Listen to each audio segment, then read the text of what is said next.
Olá, queridos irmãos e amigos, a paz do Senhor Jesus. Você pode estar perguntando, onde está o irmão Tiago Tadeu? Onde está o irmão Márcio?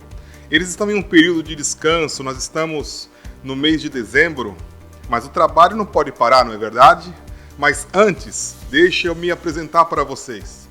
Eu sou o Rodrigo Borges, sou editor de vídeo do podcast ADPG e eu quero passar para vocês alguns estudos que foram gravados durante este ano. Nós vamos começar pelas 7 cartas do Apocalipse, um estudo maravilhoso que foi dado pelo pastor Cleiton Mendes.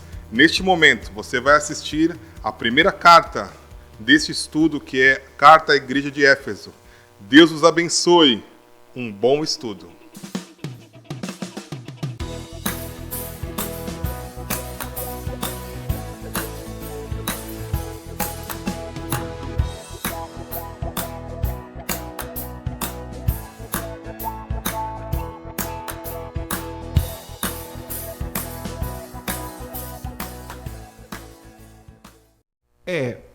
A primeira carta é para a igreja de Éfeso. Dentro dessas 7 cartas, o apóstolo João, né, essa é uma questão também que a gente precisa pontuar aqui, né? Carta às 7 igrejas. Haviam apenas 7 igrejas? Não. Haviam outras igrejas mais. Haviam, com certeza, muito mais congregações. Até porque quando você lê Paulo escrevendo aos Filipenses, aos Gálatas, a outras igrejas. Essas igrejas não são admoestadas, essas igrejas não fazem parte, existe ali um grupo seleto de igrejas que só elas são igrejas, as demais não são. Não é isso. Quando há um endereçamento a essas 7 igrejas, que elas estão muito próximas, quando você pega ali a geografia, quando a gente fala assim, muito próxima, olhando assim, né? Mas havia uma distância de uma cidade para outra, elas formam quase que um arco. E é interessante que, voltando a uma fala minha, que a gente fala de o que é possível ser literal, a gente vai na literalidade. O que não é possível, a gente vai entender por que não é possível. Então, dentro da Bíblia, a questão de números, ela tem uma importância. E a gente entende 7 como número da perfeição, essa questão de Deus. Então, quando fala das 7 igrejas, tem um propósito dessa região ali da Ásia, né, da atual Turquia. Mas tem uma questão também que essas 7 igrejas, possivelmente, elas representam a totalidade da igreja. Quando a gente fala de 7 igrejas, a gente está falando de uma totalidade de igrejas que recebem essa orientação. Então, aí a gente passa a entender essa carta para a igreja de Éfeso. Era uma igreja real, era uma igreja com membros, era uma igreja com cristãos ali, mas há também a questão de uma representação. Eu não posso ler esse texto, e aí a gente vai para uma questão de linha de entendimento mais próxima da nossa igreja. Nós não podemos ler essa carta e falar assim, não, isso aqui foi só para a igreja de Éfeso. Não foi só para a igreja de Éfeso. Senão a gente passa a fazer recortes da Bíblia e falar, isso aqui serve, isso aqui não serve, isso aqui foi só para cá. Isso é um perigo. É um perigo quando você passa a desprezar alguns textos da Bíblia e falar assim, não, isso aqui não serve mais. Abrindo aqui um pequeno parênteses, mesmo quando você fala em Antigo Testamento e Novo Testamento, obviamente, há textos que são destinados a Israel como uma nação eleita, né? Eu posso aqui citar um exemplo, Ezequiel 37, se eu não me engano, Vale de Ossos Secos. Ali é uma questão específica de Israel. Mas eu posso extrair ali algo de espiritual? Obviamente que eu posso, né? Há um ensino ali, há algo profundo.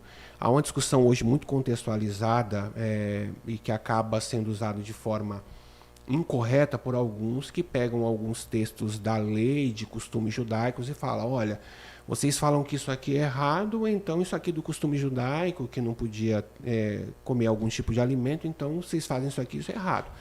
Aí precisa fazer uma separação, obviamente, com Cristo, com a graça, com a salvação, essas coisas todas, o que é de cerimonial que pertencia ali ao povo de Israel. Obviamente que essas cerimônias elas não cabem mais. Então, essa questão de é para mim, não é para mim, eu faço recortes da Bíblia, eu estava falando que algumas pessoas acabam pegando alguns textos, isso aqui você não podia fazer, então isso aqui também agora você não pode, e assim, há algo muito sorrateiro, muito maligno nisso para tentar fazer com que as pessoas se afastem da fé ou que entendo de forma muito equivocada a questão do amor de Jesus, da graça, da salvação e outras coisas mais. Então, em Atos 15, há ali um concílio e que fala dessa questão de circuncisão, todas. Então, tem coisas que, de fato, elas foram para a nação de Israel, mas quando eu olhar a Bíblia, eu preciso olhar, entender que há algo ali espiritual, porque a Bíblia é um livro inspirado. Eu não posso ler a Bíblia como um livro de história. Eu não posso ler a Bíblia como um livro de psicologia. Ela tem questões históricas, ela trata da questão humana de forma completa, mas é um livro espiritual, é um livro inspirado, ela não é um livro qualquer, não é um livro que você vai escrever humanamente. Você pega, só para fechar esse parênteses, você pega a questão da construção da Bíblia, 40 pessoas, escritores, lugares, épocas diferentes, não se conhece, não é igual hoje. Olha para a Bíblia e não tem como você falar assim, não, isso aqui só pode ser um livro inspirado. Porque esses homens não se conheciam. Quando você junta os textos, não tem contradição. Não tem uma questão que ela se contrapõe. Não, ela vai convergir. Ela vai convergir para quê? Para Jesus, para a salvação, para a graça, para essas questões todas. Então, a questão das 7 igrejas, quando fala assim, 7 igrejas, por que 7? Não tinha mais? Tinham mais igrejas. No entanto, essas 7 igrejas, elas representam a totalidade das igrejas, tanto aquelas igrejas da época, como as igrejas hoje.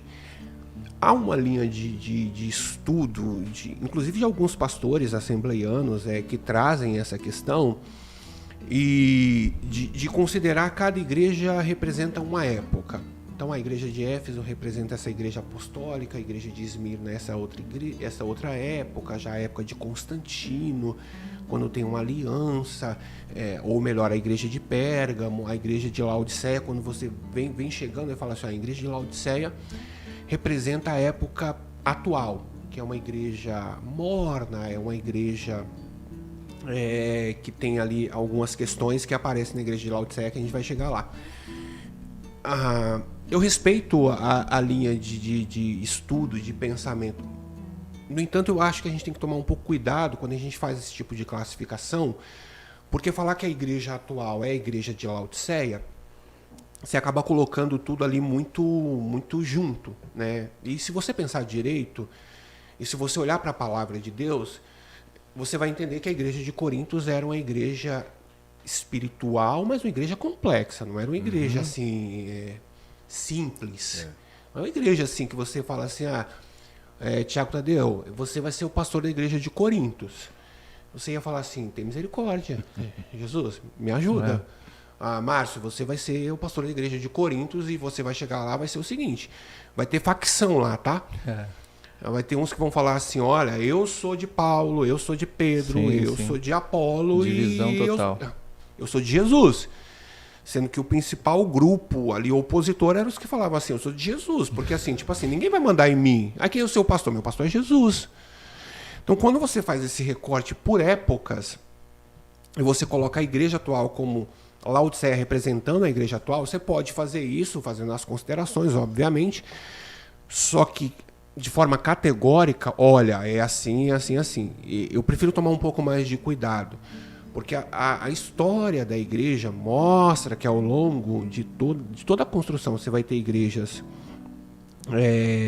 comprometidas com a palavra e que buscam agradar a Deus, e mesmo nessas igrejas você tem ali questões a serem resolvidas, porque a igreja ela é espiritual, ela é um organismo vivo, mas ela é composta por homens redimidos, homens salvos, mas a gente não pode esquecer nunca que Jesus falou assim, olha, tem o joio, tem o trigo, cuidado, não arranca o joio, não tenta, vai dar ruim, não vai dar certo.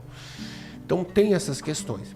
Então aí voltando para a primeira carta, a igreja de Éfeso, eu queria ir lendo o texto aqui e aí a gente, se possível... Se você quiser, eu posso ler.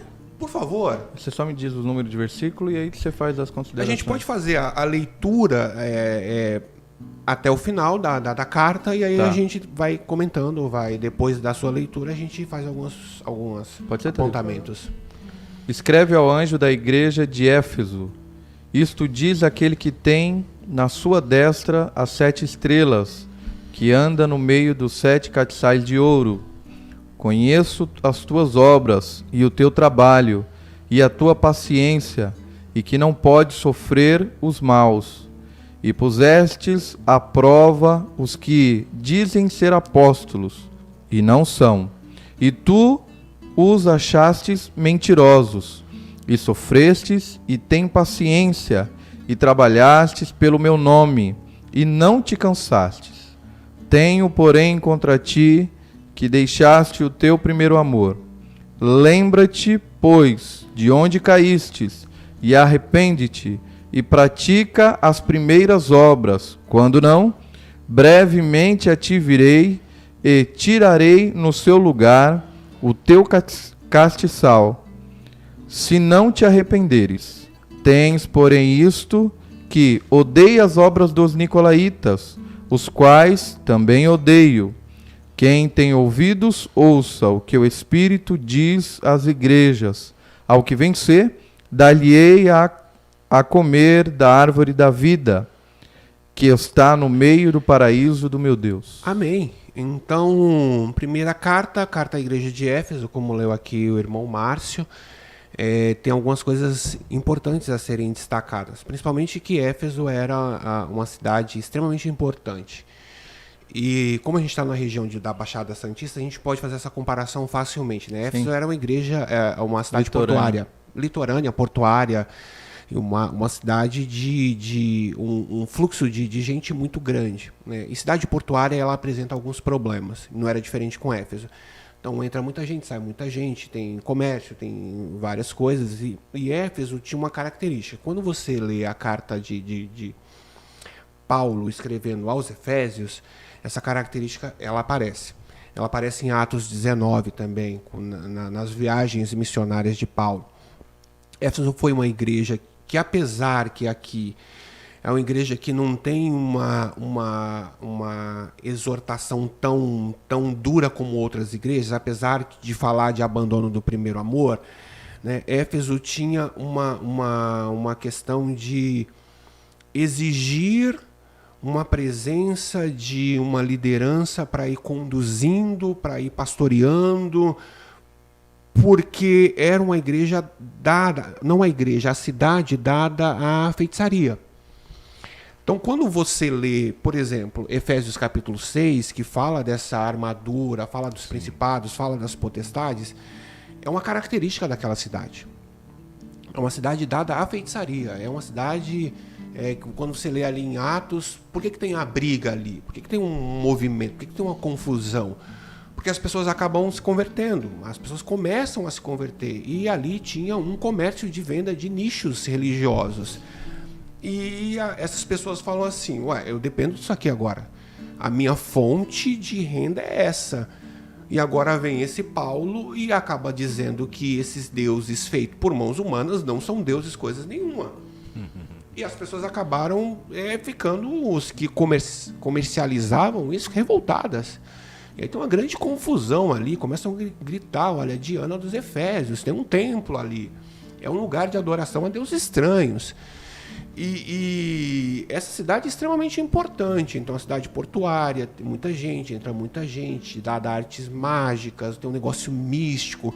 E o cristianismo, e Paulo chega ali e prega, e as pessoas se convertem.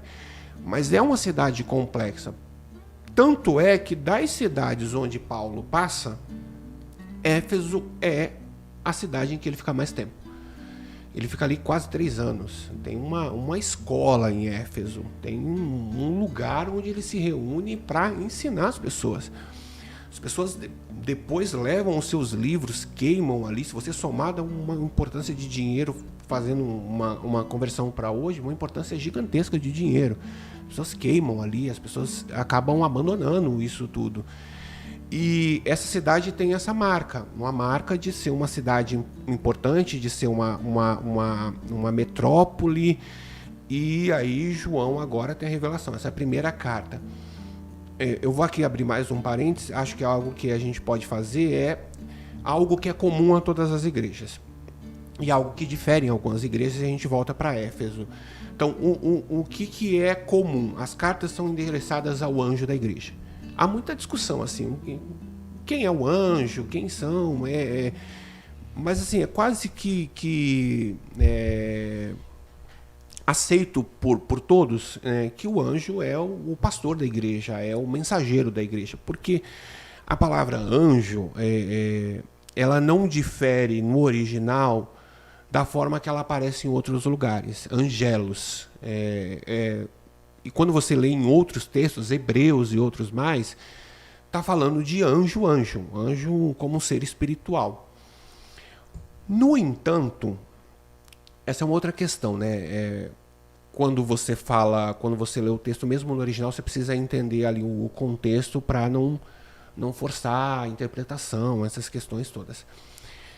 Então é quase que aceito por todos. Existe uma linha que acredita que era um anjo mesmo, guardião da igreja, mas essa linha é quase que desprezada. Então, entendem que o anjo é o mensageiro da igreja, é o pastor da igreja, é o responsável da igreja, e que lá no capítulo 1 eles aparecem na mão de Jesus, eles estão na mão de Jesus. Então, quem são esses anjos? Os pastores da igreja.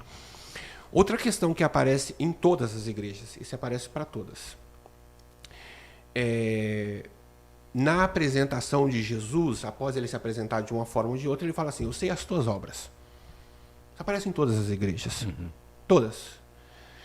Isso é uma palavra de consolo para nós, que aqui estamos, obreiros do Senhor, e para aqueles que trabalham. Não é um obreiro, não é um pastor, não é um presbítero, não é um evangelista, não é um diácono, mas ele é um crente. Sim.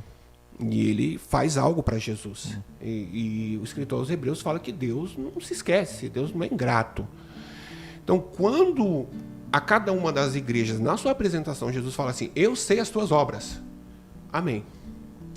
Glória a Deus por isso. Ele sabe. E ele sabe de uma forma espiritual.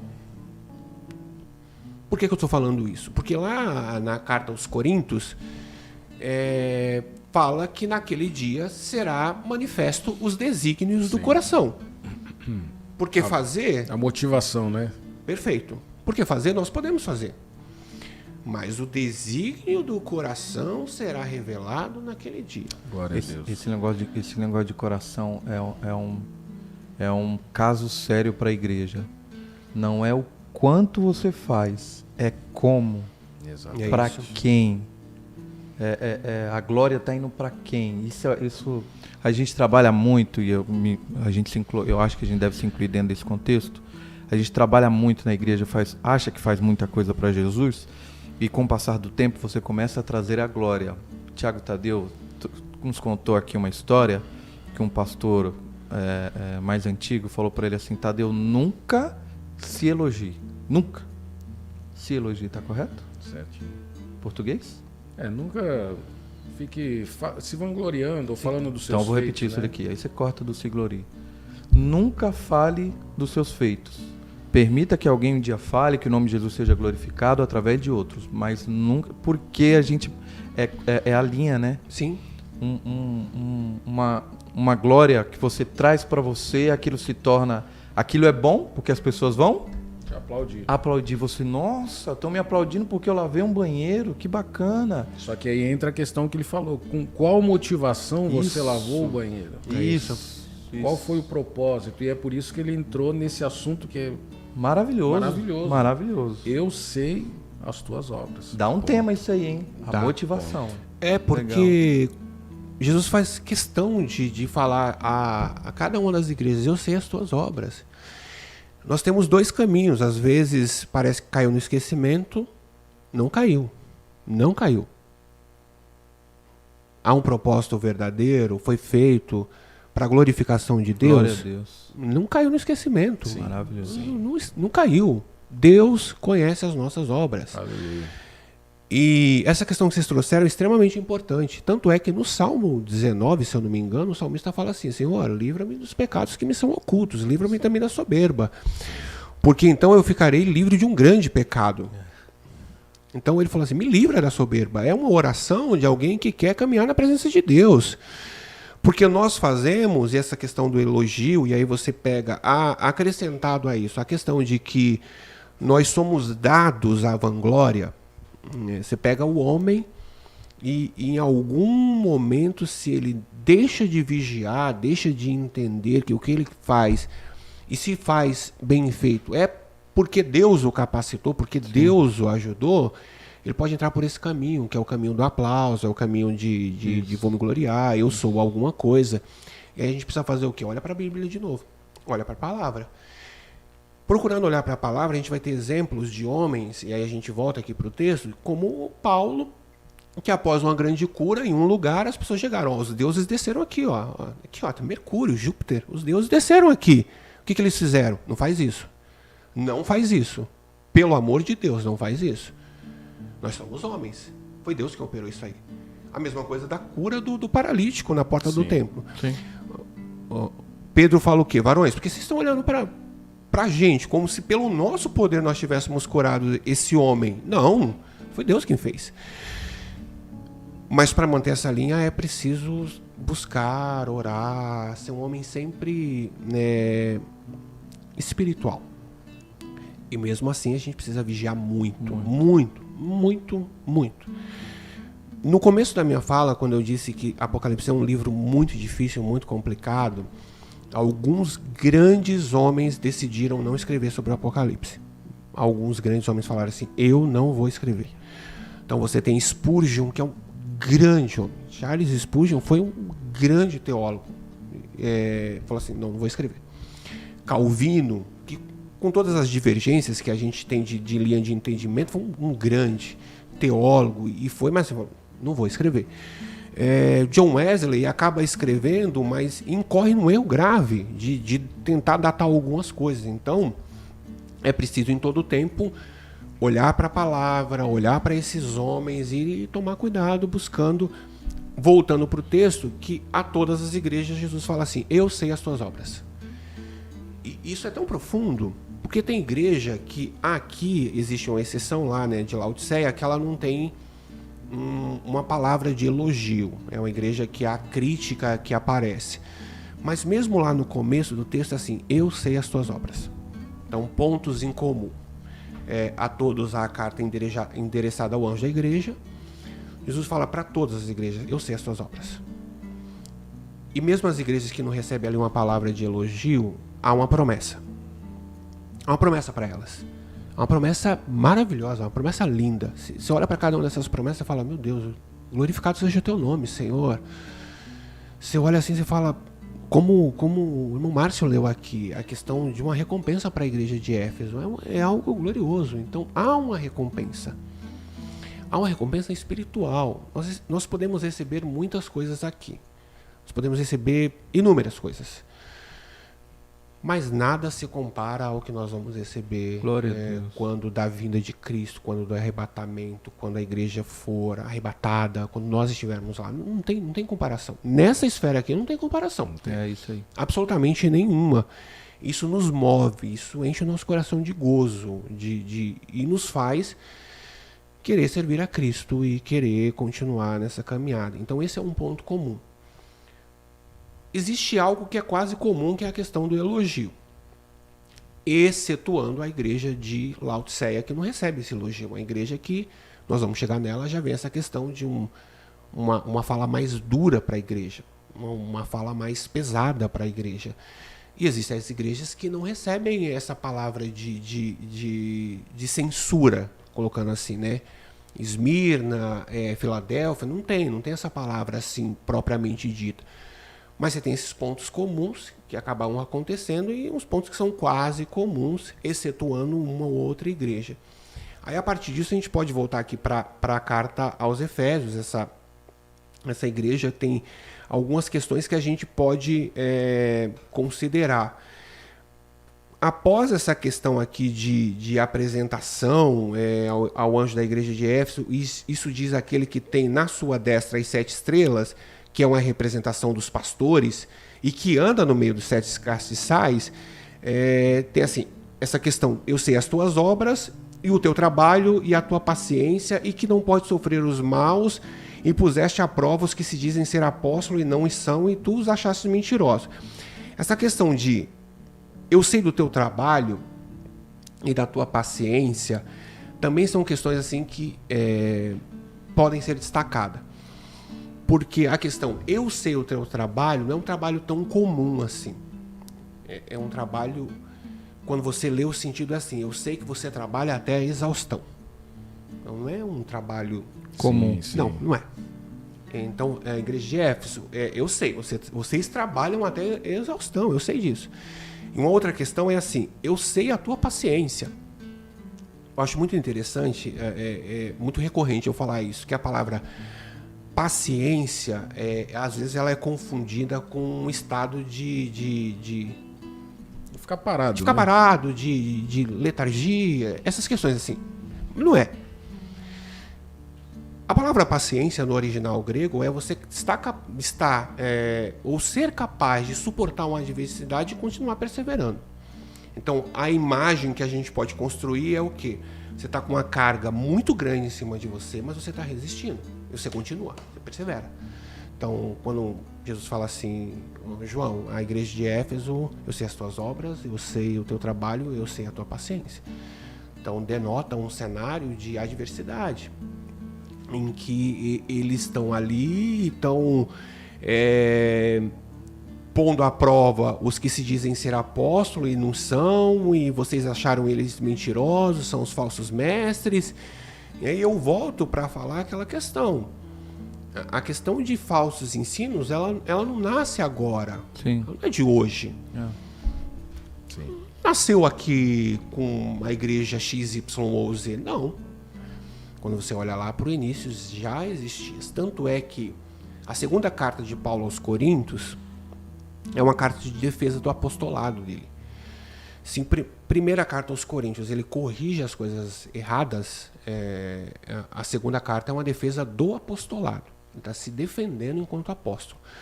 Por isso que tem essa questão assim, mas eu preciso de carta? Como assim eu preciso de carta? Para ir até vocês, olha a minha vida é uma carta aberta, lida por todos. Então ele faz essa defesa, e Éfeso é a igreja que põe à prova os falsos mestres.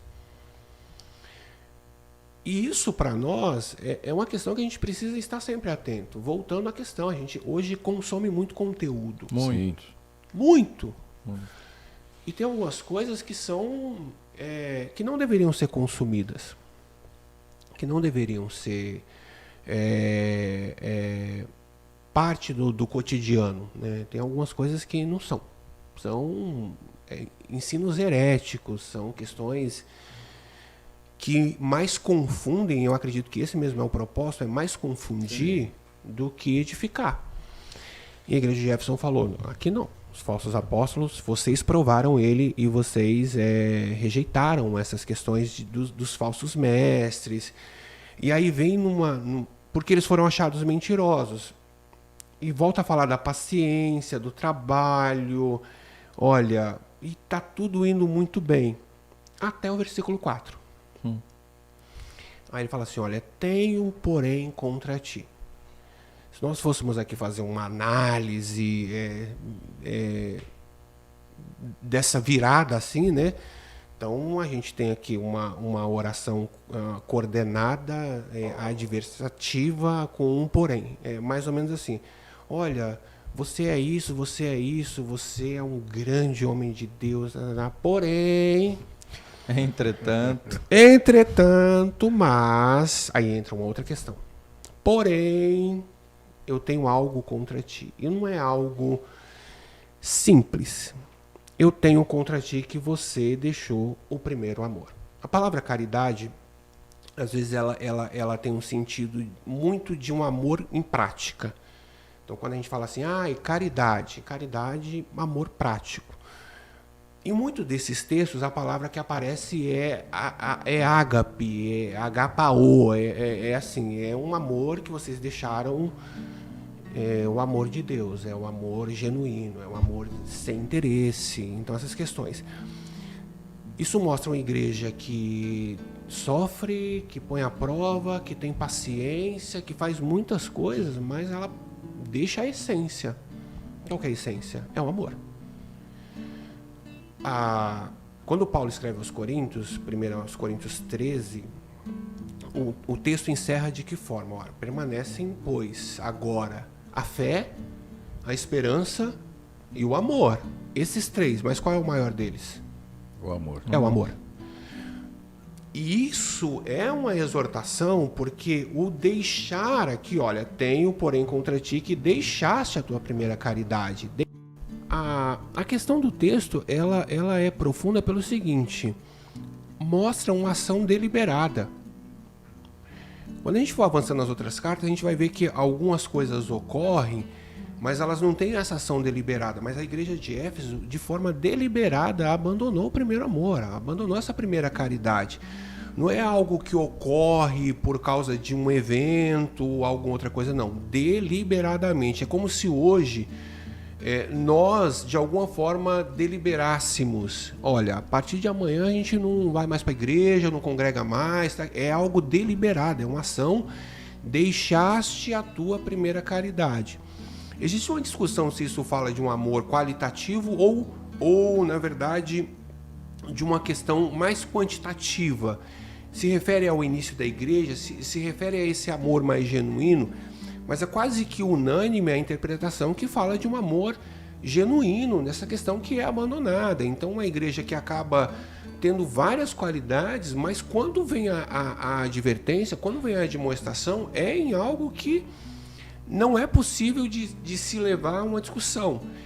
Dá a impressão, é óbvio que a gente não pode fazer essa inferência e bater o martelo, de uma igreja que vai para uma linha mais legalista. Olha, vocês têm tudo, vocês rejeitam os apóstolos, vocês refutam, só que vocês não têm o primeiro amor, deliberadamente vocês abandonaram. Então, ela pode dar uma impressão de um excesso de formalismo, porque o formalismo, não há nada errado no formalismo, né, de você ser formal. Nós temos uma forma de congregar. Obviamente que o Espírito de Deus ele tem liberdade. Então, mas nós temos uma forma.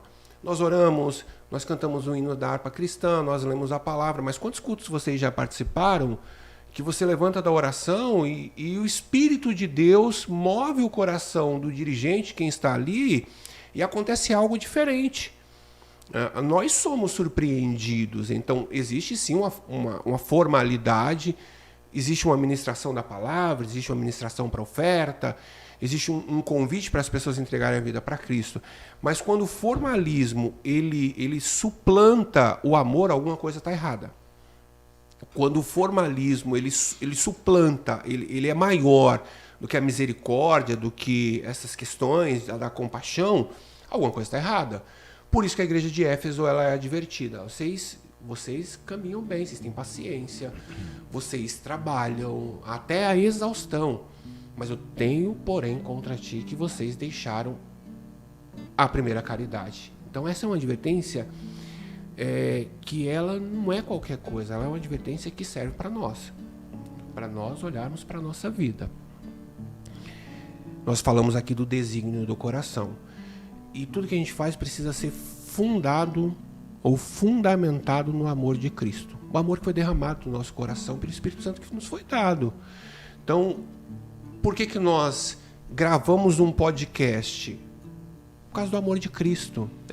Com a intenção de que as pessoas sejam edificadas, sejam fortalecidas na fé. As pessoas elas glorifiquem a Deus. Não é uma questão meramente aqui histórica, não vamos falar aqui da parte histórica, não é só isso. Há algo espiritual, há algo que a gente busca para que as pessoas sejam fortalecidas e edificadas no amor que é derramado no nosso coração. É o que a Bíblia fala, é o que está escrito lá em Romanos. Então, quando a igreja é advertida dessa questão, é uma advertência extremamente séria. E aí, alinhada a essa admoestação, vem assim, ó, lembra-te, pois, de onde caíste. Então, a ausência do amor é a queda. A igreja sem amor, ó, o cristão sem amor é um cristão caído. É alguém que de fato caiu. Ah, mas ele está congregando, mas ele não tem um... Eu vou usar uma expressão que precisa ser explicada, né? Não tem um pecado grosso, né? A gente fala, não tem pecadinho, não tem pecadão, mas Paulo fala assim, olha, aquele que se prostitui, ele peca no próprio corpo. O corpo é templo do Espírito Santo. Então tem questões aí que a gente precisa analisar. Não é assim, né? Ele fala de algumas questões assim. Então, a ausência de amor é queda. Lembra-te, pois, de onde caíste. E arrepende-te. Aí vem agora a orientação assim, olha, é o arrependimento. Quando o amor é afastado da minha vida, eu preciso buscar em Deus, de alguma forma, o arrependimento.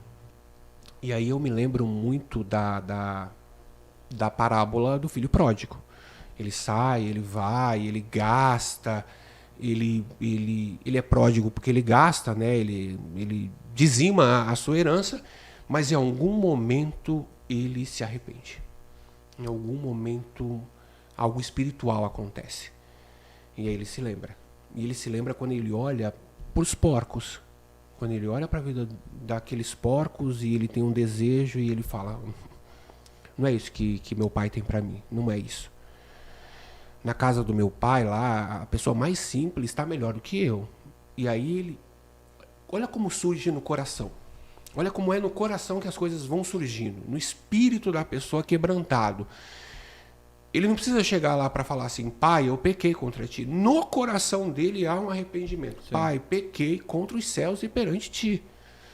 Quando ele chega no ato de se lançar e de pedir perdão, já há um quebrantamento. E Deus não despreza um coração quebrantado e contrito. Então, qual que é a admoestação? Arrepende-te. Arrepende-te. É o arrependimento que vai me fazer, ou que vai fazer com que o meu coração e que eu esteja de novo eu vou usar aqui, no caminho para a busca do primeiro amor.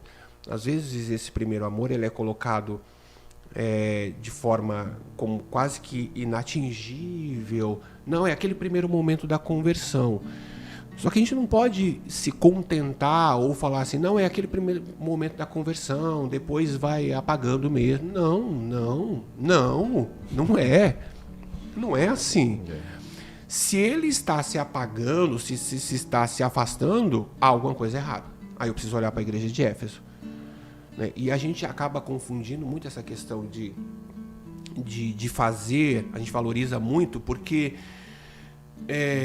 essas coisas aparecem muito, obra aparece muito. É o exemplo que você deu. Tá lavando o banheiro da igreja.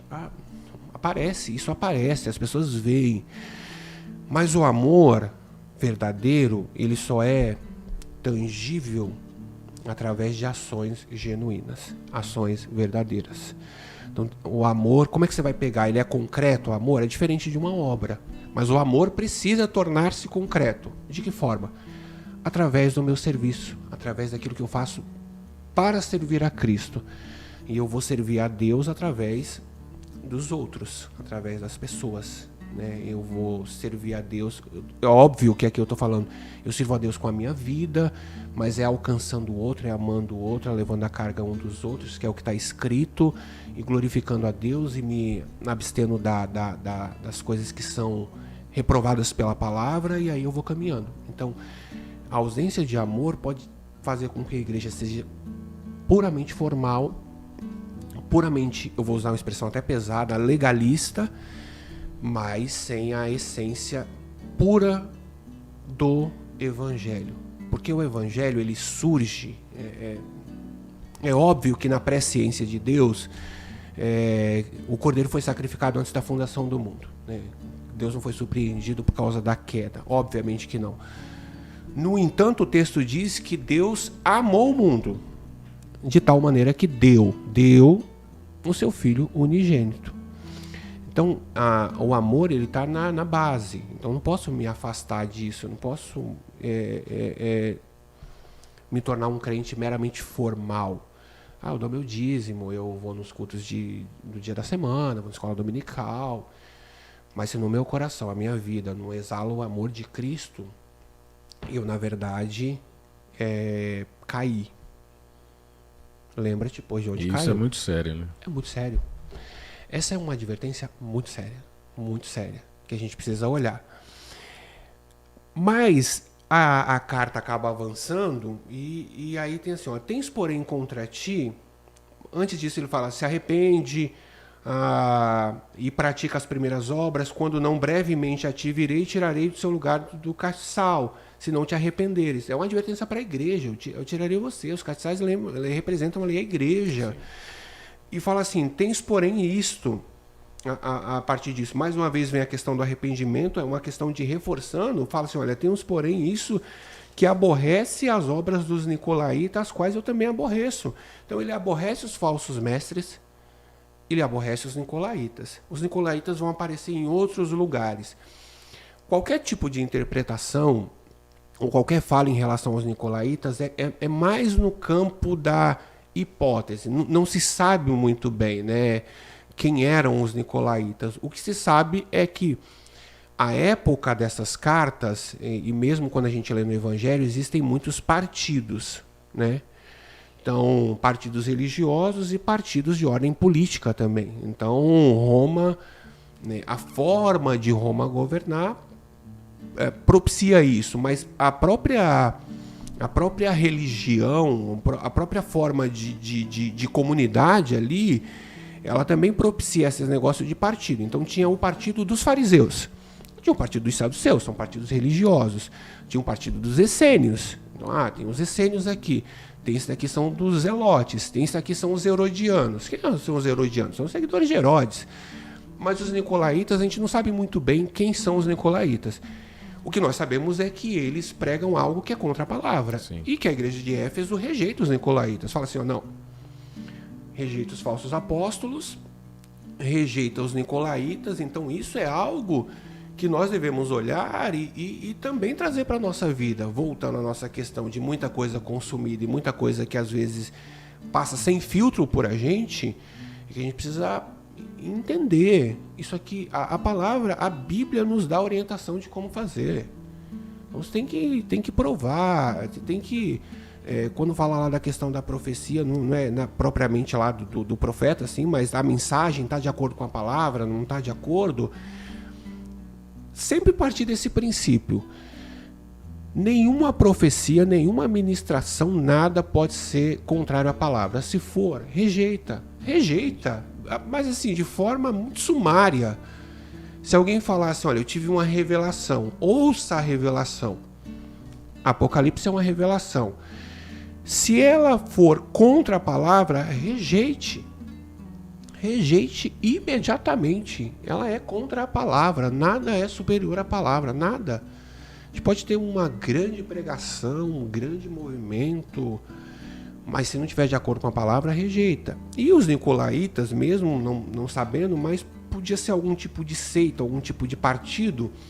E para finalizar essa carta de Éfeso, vem a questão de que, olha, quem tem ouvidos ouça, que também é algo que aparece nas outras igrejas, ao que vencer dali de comer da árvore da vida que está no meio do paraíso de Deus. Há aqui também uma questão a ser compreendida. Por quê?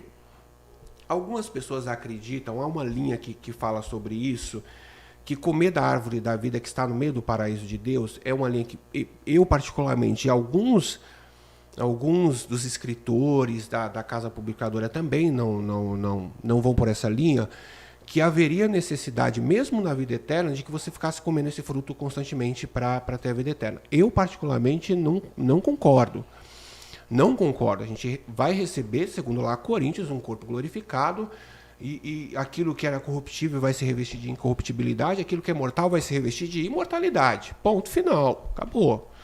Não há uma necessidade que você fique comendo constantemente desse fruto que fala aqui para que você tenha a vida eterna. Não, a vida eterna nós recebemos e agora precisa entender.